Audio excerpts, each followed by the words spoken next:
Well, I'm back online here with my Windows Media Sound Recorder because I couldn't figure out how to record this episode on Podomatic.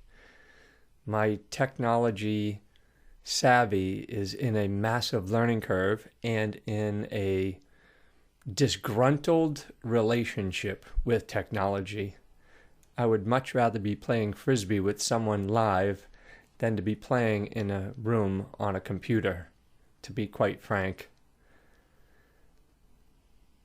But here we are. This is Dan Hegerich. This is Do the Cure podcast.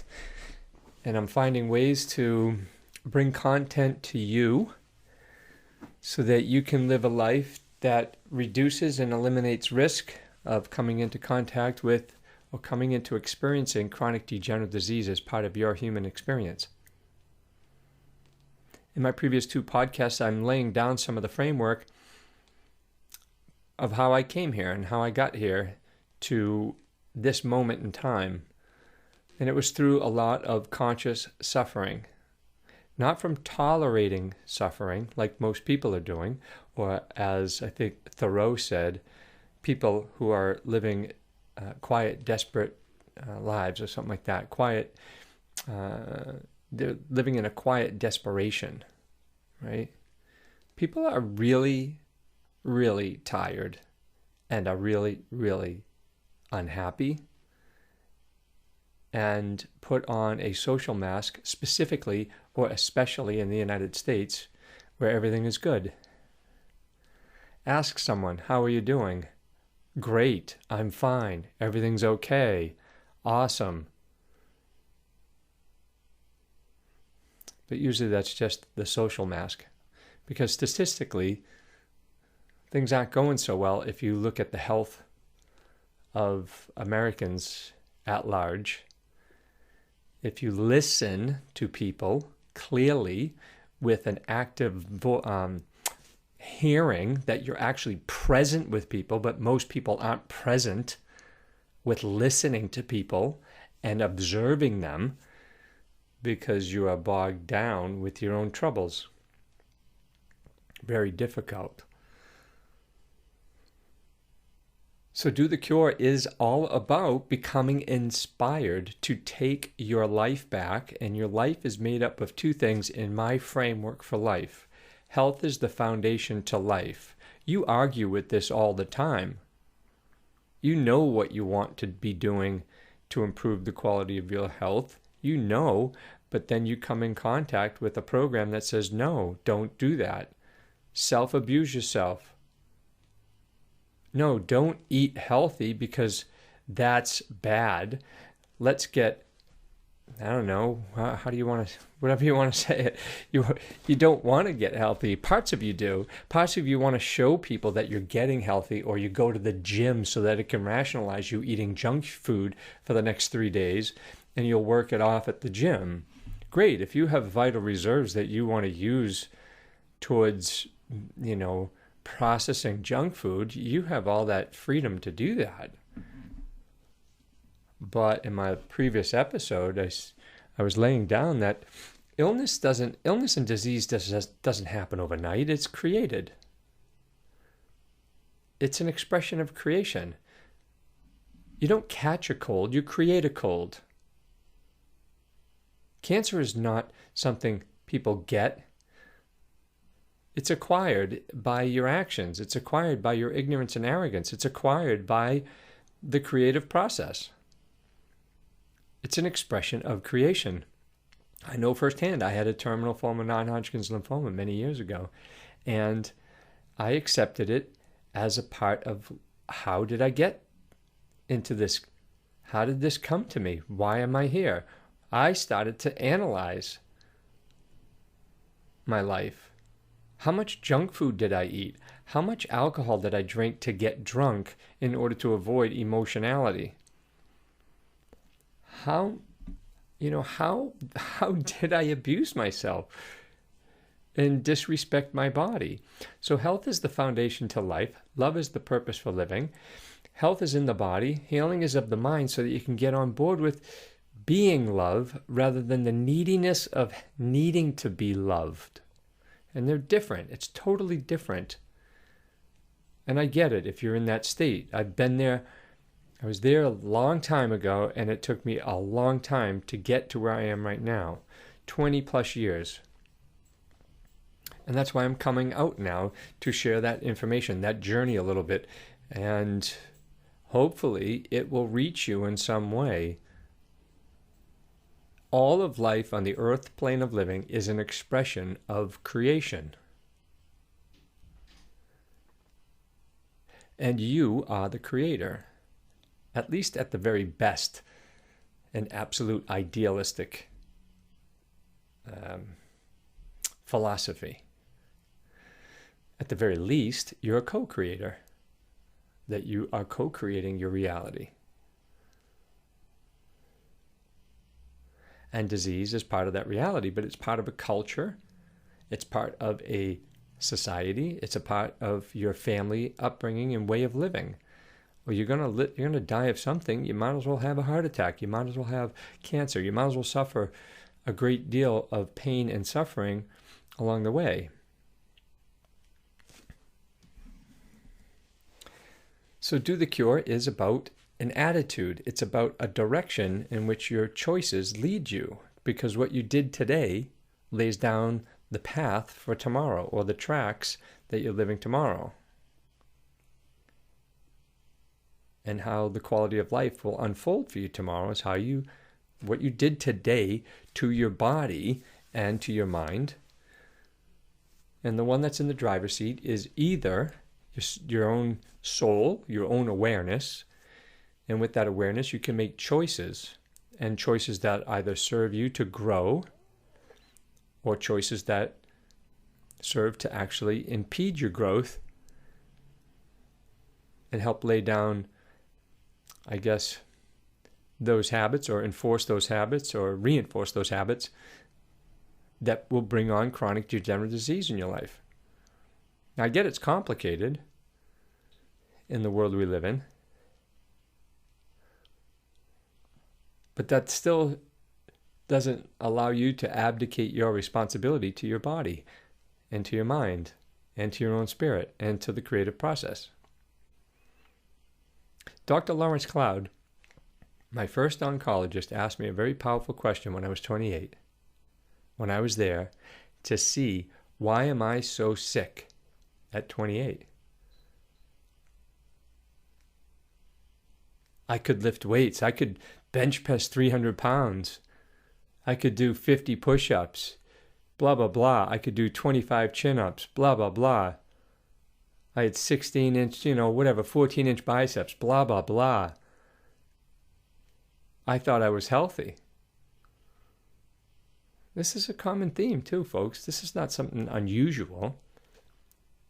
And then at 28, I'm in his office and he's laying down a powerful question. Dan, how did you get into the business of cancer? And with higher reasoning, if you take that apart, what was my part? What choices did I make, consciously or unconsciously, to get me into that situation? And I can assure you, I ate plenty of junk food. I ate plenty of things that were not considered health food, or even eating healthfully, meaning mindfully, and a lot of emotional immaturity and a lot of behaviors that manifested or could have contributed to my particular situation. I just break it down into two things. I was living a very ignorant and arrogant life. I was not connected to the source of life. I was not connected to the joy that we bring into this world as little infants. They're bundles of joy. They're already there. They're already happy.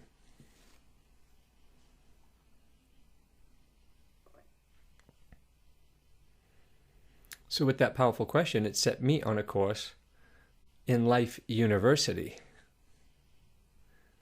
to answer that question. And the first thing I have to share, and I shared it in the previous podcast, what are we curing? One of the things I acknowledged or accepted, I accepted that chemotherapy doesn't answer that question. How did you get into the business of cancer? I didn't take enough chemotherapy or radiation. Right, doesn't answer the question. So it's not really going after the cure or the causation for the cure.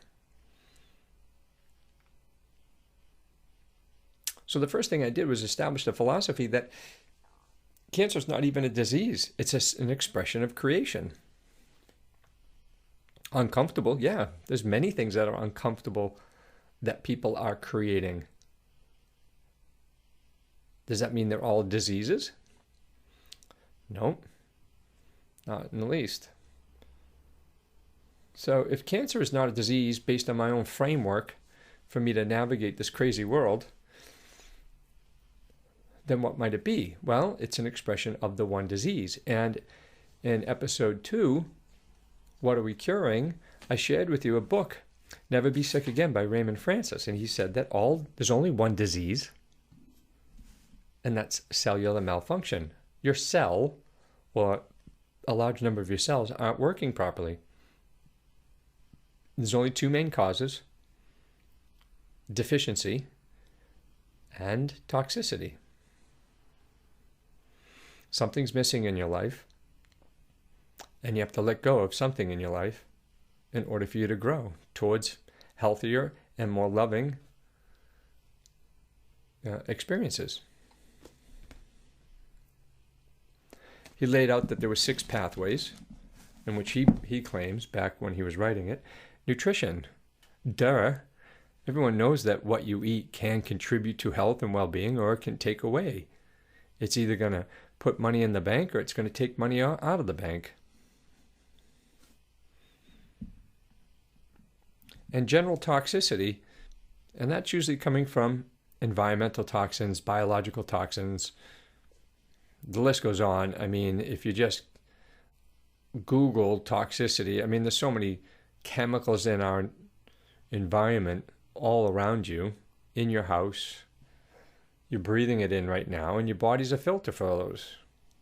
And those toxins are going to require nutrients to process. You got metabolic waste too, that's just created just from general living, that needs to be addressed. But now you have all this inundation from modern living that's causing more and more stress on the bodies. It's no wonder why so many people are coming in contact with chronic degenerative disease even at earlier ages now. He also says that psychological. You don't think there's people with psychological challenges or psychological toxicity? How many people you know are just gossiping and around about everything, as though everything is a fact, but it's basically their emotional opinion? I do know for me, my psychological state and emotional state were major, I repeat, major contributors to the potentiation of some sort of chronic problem in my life. Whether it was going to be at 28 or 60, it didn't matter. I had very little emotional literacy. I could read a book, but I couldn't read my heart. That's our educational system, by the way, right?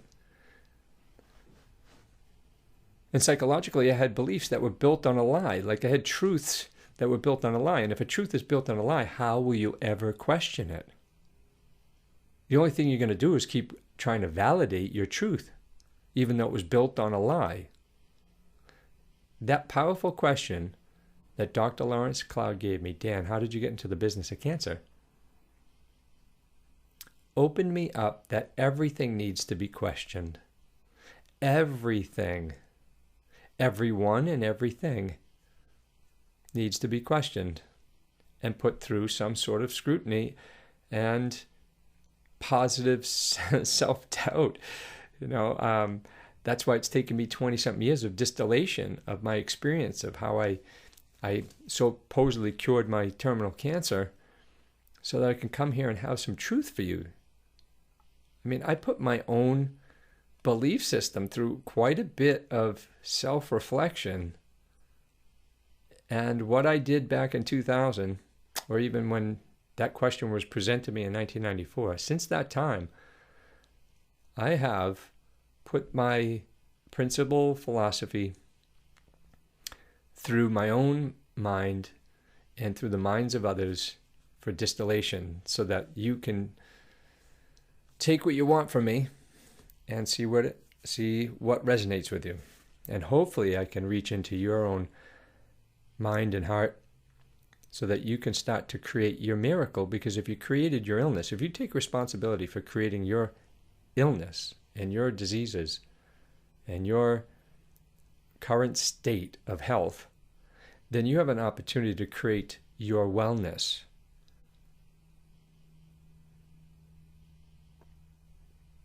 The other pathway that Raymond Francis expresses is physical.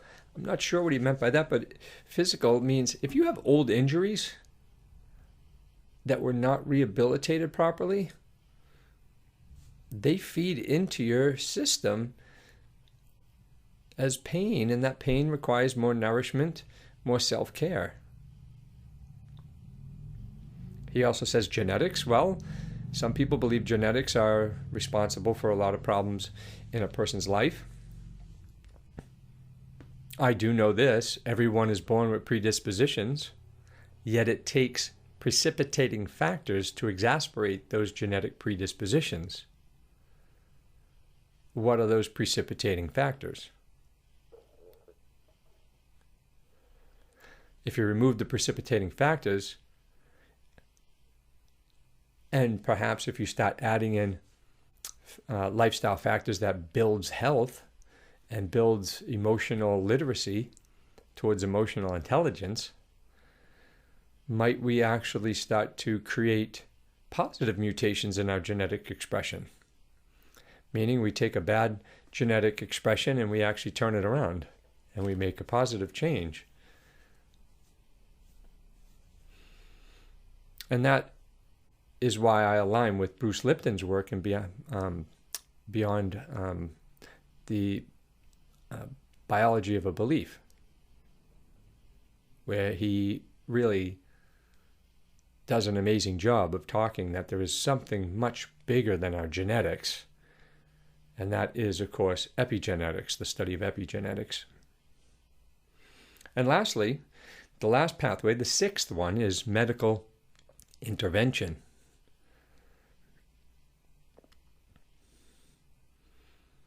So let's not get on my case about medicine has created miracles. Well,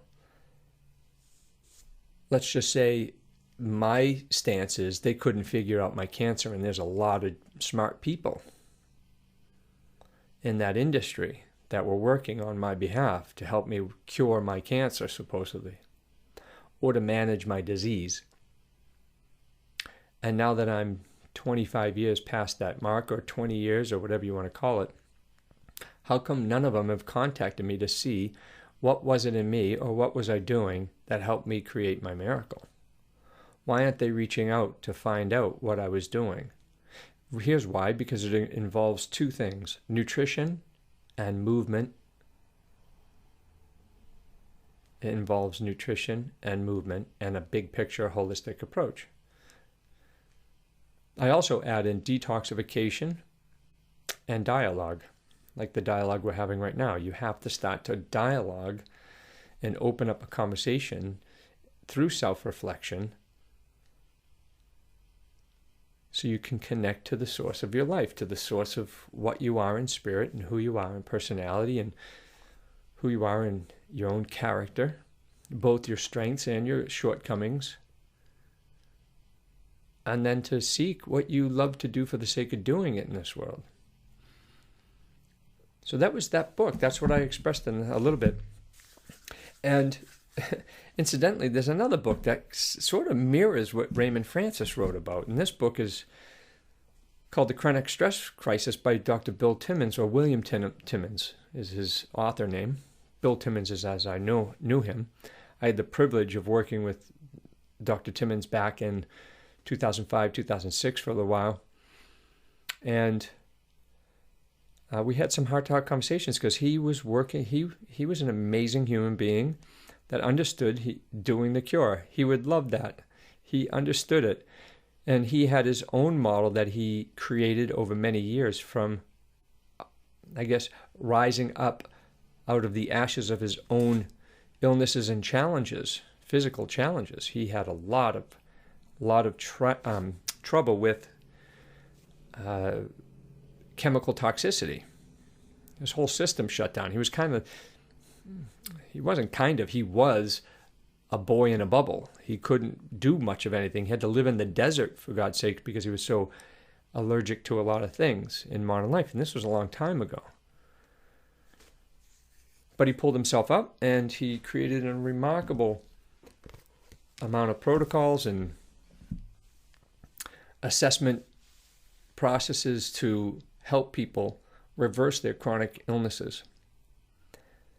So in his book, he shares that there's one disease, folks. There's only one. All right? And it comes from the deviation, when you deviate from homeostasis. So what is homeostasis? Well, homeostasis is that beautiful place of vitality and health. It's a state of internal balance.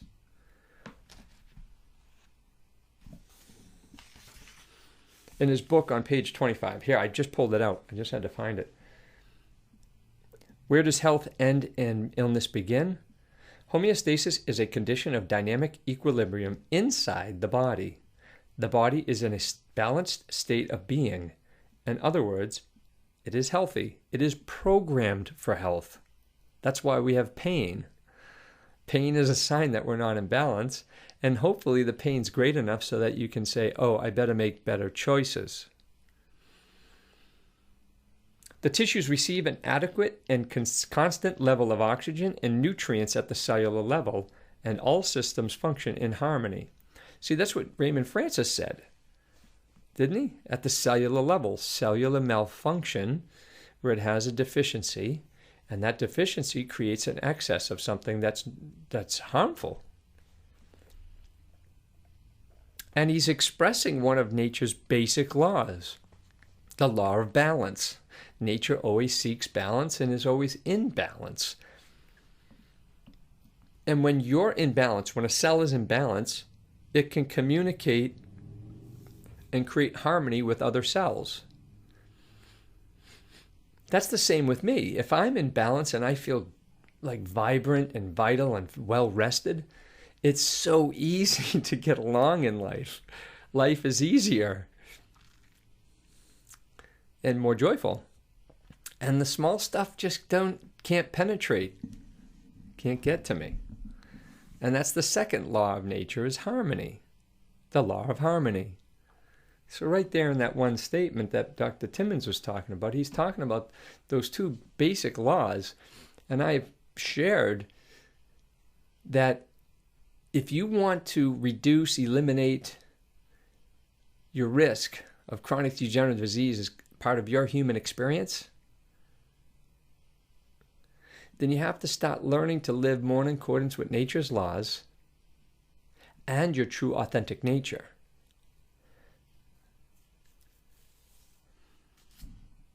The nervous system is even-keeled, and all other physiological processes are finely tuned for vitality and resistance to disease.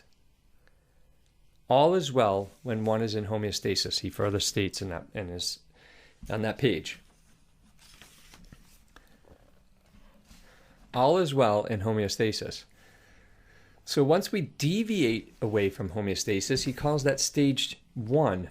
That's where illness starts. Cell malfunctions, as Raymond Francis puts it. This is the first stage of the disorder. He calls it a disorder. He doesn't call it dis-ease, but you are, at some very subtle level inside you, you are not at ease.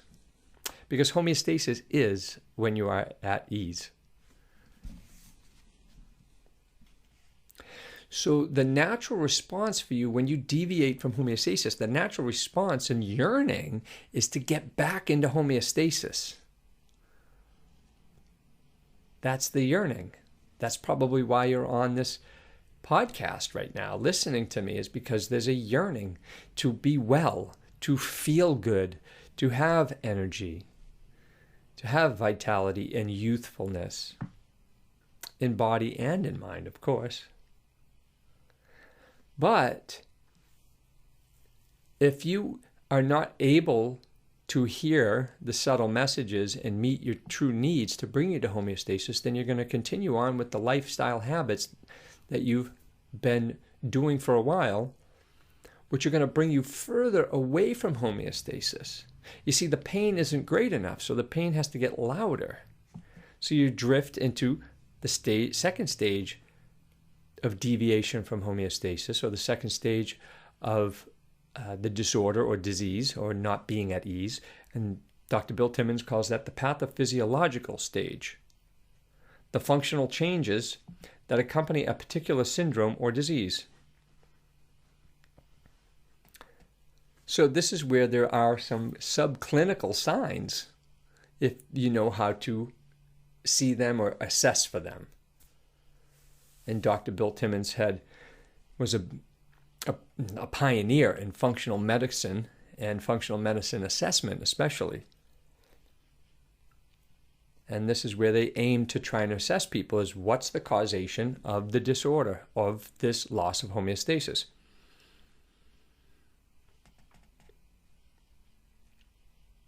So normal biochemical functions are disturbed and tissues and organs are beginning to compensate. So you're making more compensations, but you're not listening. You might hear them subtly. You might experience them very subtly, but they're not that bad. They're not as bad as, your friend's arthritis who's in serious pain, or it's not cancer. It's not a heart disease. It's not, obesity and diabetes yet. I can tolerate it. I'll just keep living my life, and I'll try and crowd out that knowing. I'll try to crowd out that listening. I'll try and suppress it a little bit longer for some other day. But really, what you're doing is going back into that lifestyle, and you're creating more pain for yourself. In other words, because you're not listening, the pain has to get greater. Therefore, you deviate away from homeostasis further into stage 3. Stage 3 deviation from homeostasis, that beautiful place that you're yearning for, is called the pathomorphological state, or it's referred to that in Dr. Timmons' book. Changes in the structure of your body accelerate. Oh my God, why are so many things happening to me now? Why is there's so many compensations happening? Why is this hurt? Why does that hurt? Why is this happening? How come I have this? That's because it's been going on for quite a while. And you have been willfully disciplined in self-abuse. You've been willfully loyal to a culture that upholds it and validates self-abuse. And if you're the crazy one like me who wants to take care of his health and his mind and his love, then I'm the oddball. I'm the tree hugger. I'm the whatever other, belittling comments people can make.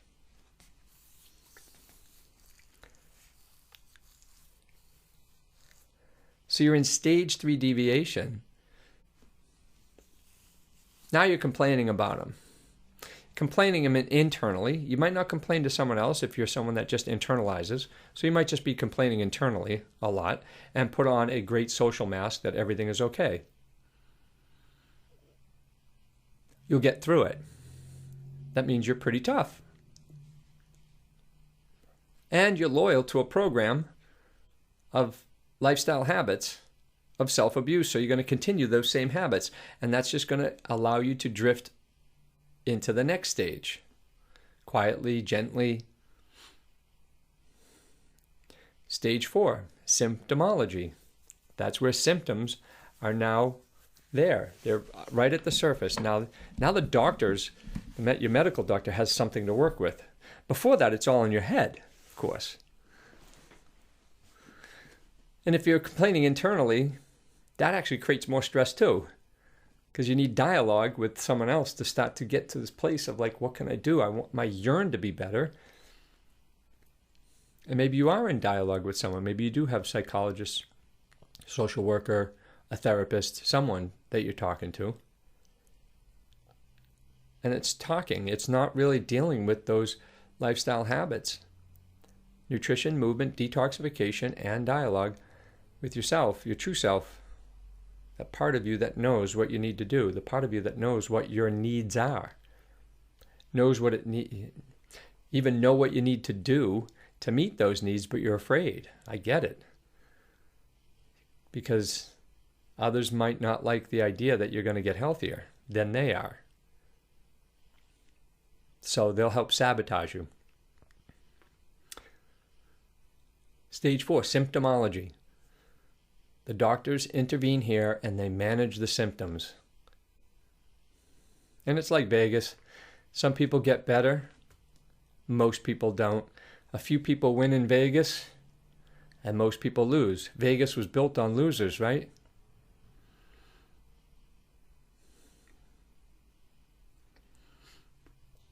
Remember what I said, the medical model had a lot of smart people, a lot of compassionate people too, to help me with my particular cancer and the treatments. And many of them were gracious about it. Don't get me wrong. It wasn't that they were impolite or rude.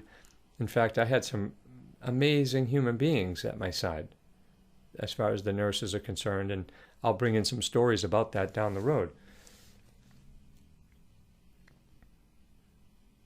But they couldn't figure it out. They couldn't cure my cancer. So if they couldn't cure it and now I'm cancer-free, then I have something to share. But why aren't they reaching out to find out what I did? Why wouldn't they be calling me? Why wouldn't they be curious at least? It's not their products or services. Their product or services is not to cure necessarily. Their product, unless they had a product or service that could really cure someone, that was patented, right? Let's face it, the medical model has its strengths, it has its weaknesses like everything else. But what I want you to know is that, or bring about, Dan, how did you get into the business of cancer? That was the question Dr. Lawrence Cloud presented with me. And we should know that cancer is a business. Medicine is a business. The whole system is a business, right? And they're offering a product and service. And that product and service is trying to meet a need of society. And they have marketing. And that marketing is to market to people that they have a product and service to take away or their symptoms or deal with their problems. But what does every business like?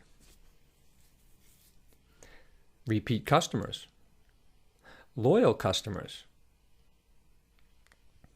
And I'll leave it at that. You can think about that while I cough up something. So now if you're in stage 4, you're really struggling to get back to that stage 3. You want to move in the direction of health and become close to homeostasis, but you've made a lot of compensations along the way, and there's a lot of compensatory damage inside the system of your body, your organs, your glands, even tissues. And now the thing that's required to lift you up out of your stage is energy. But you don't have the energy.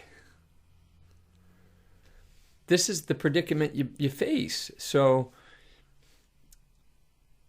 how do you navigate it? How do you get it back? And I have to say is you just got to be consistent and start learning and doing and learning and doing and learning and assessing and questioning and doing.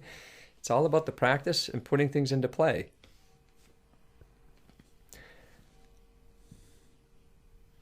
And if you don't, then you just slip into the last stage of disease or illness, and that stage is death. And I'm not talking about the instant heart attack death. It's like an abrupt ending. If you notice, death can last 20 years, 30 years in people. That stage can be a very long, painful, drawn-out scenario, and that phase can take a lot of other people with them, meaning draining a lot more people of their own life force to try and manage that person's death and dying. or dying in death, I should say. Just look, people. People are not living more. They're not alive. They're merely existing. Therefore, they're just dying longer. And there is products and services in the medical model that'll keep you existing. And don't get me wrong, they don't want you to die. They want you to exist for as long as possible. It doesn't matter the quality of life that you're experiencing. They just want you to be a customer for life. Excuse me again. I think I'm having some fall allergies, or maybe something's coming up. I don't know. Body wants to cough it out. So that's Dr. Bill Timmons' work and his framework from his illness. And I know Raymond Francis had his own illness that he came up and created his own framework. The chronic stress crisis, he says there's one disease. Basically, it's a deviation from homeostasis, or that beautiful place that we might call the kingdom of heaven, the Garden of Eden, the realm of permanence, if you're on that spiritual plane. And then we deviate out of that. So because we're not living from the tree of life, we start living from the tree of knowledge. We enter into our mind stuff. And from there, we just keep deviating and losing connection. Depression is loss of connection. And you withdraw from society. And it's a necessary thing to withdraw from society so you can self-reflect and journal and reclaim your connection to yourself and to your God and to your true nature, and start making impactful choices for yourself. That's, depression gives you that opportunity because it's withdrawing energy from society. It's not an illness per se, because there's only one illness. We all have it to a more or less a degree. It's a loss of it's loss of cell function. It's malfunctioning. You're toxic, and you're malnourished. And if you start the process of nourishing yourself, finding ways to nourish yourself, and you have to nourish yourself physically, emotionally, mentally, and spiritually. And you have to detoxify physiologically. You have to detoxify emotionally, detoxify those belief systems that are self-limiting, incriminating, self-abusive. You got to look at them and change them. Or find out how they're serving you. And spiritually, a lot of people have the notion that karma plays a role. So start doing some great things for yourself and for other people, just for the sake of doing something great for another person. So both of these authors created their framework. I'm creating my own framework. That framework is under this podcast, Do the Cure. The cure exists if you persist. And if you want to understand it from a very basic level, it's just do the cure is preventing it from occurring. But if you're in the disease state now with symptoms of illness or diagnoses of illness, which are just symptoms, then you have to do more than just what it would take to prevent it. You have to double down or triple down or quadruple down on your efforts.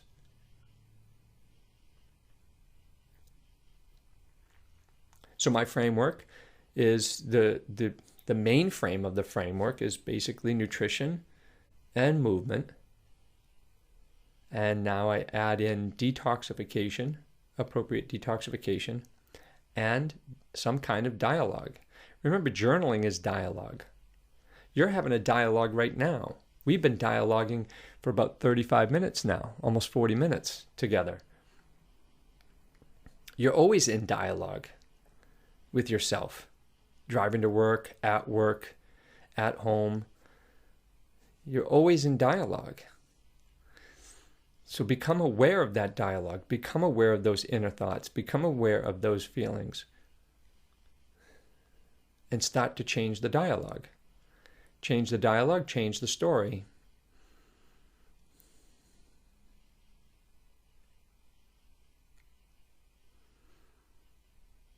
Thank you for listening to episode 3, recorded on sound recorder here at my little apartment on my Microsoft PC here.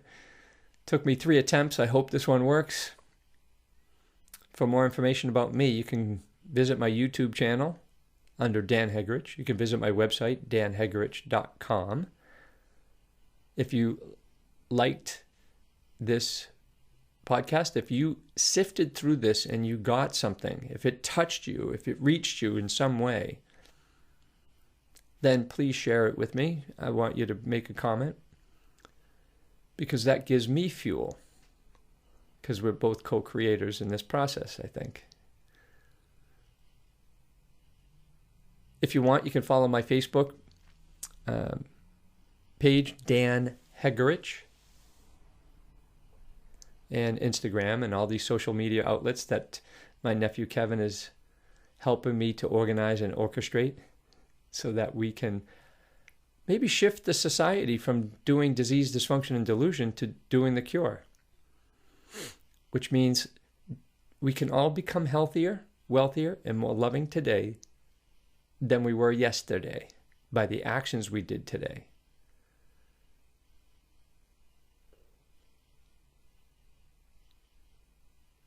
Until we meet, keep your body tuned up and soul tuned in.